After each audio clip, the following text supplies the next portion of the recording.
যে আমাদের স্থানীয় সরকারে যে নির্বাচনগুলো হবার কথা ছিল, ইউনিয়ন পরিষদ, উপজেলা পরিষদ, এই নির্বাচনগুলো কবে হবে?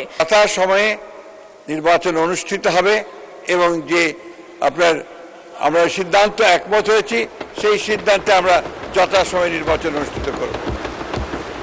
ধন্যবাদ।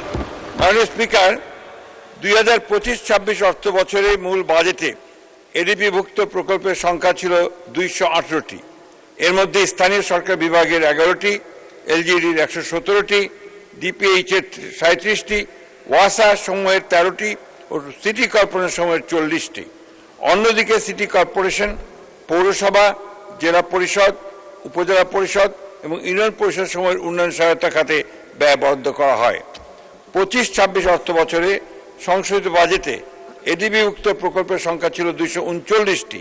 এক লাইটেই নিশ্চিন্তে চলে দিনের পর দিন। Walton emergency bulb, the best emergency bulb. এর মধ্যে স্থানীয় সরকার বিভাগের 11টি, এলজিইডির 130টি, ডিপিএইচইর 40টি, ওয়াসা সমূহের 15টি, সিটি কর্পোরেশন সমূহের 43টি এবং সিটি কর্পোরেশন, পৌরসভা, জেলা পরিষদ, উপজেলা পরিষদ এবং ইউনিয়ন পরিষদ সমূহের উন্নয়নে সহায়তা খাতে বরাদ্দ প্রদান করা হয়েছে। এছাড়া চলতি 25-26 অর্থ বছরে 21টি নতুন প্রকল্প অনুমোদন হওয়ায় উন্নয়ন কার্যক্রম পরিচালনা, নির্বাচিত সরকারের নির্বাচনী প্রতিশ্রুতি অনুযায়ী কর্মসূচি বাস্তবায়ন, নাগরিক সেবার কার্যক্রম বৃদ্ধি, স্থানীয় জনগণের চাহিদা ও সরকার ঘোষিত কর্মসূচি বাস্তবায়নের লক্ষ্যে সর্বমোট 1,809,56,10,00,000 টাকা অতিরিক্ত দাবি করা হয়েছে।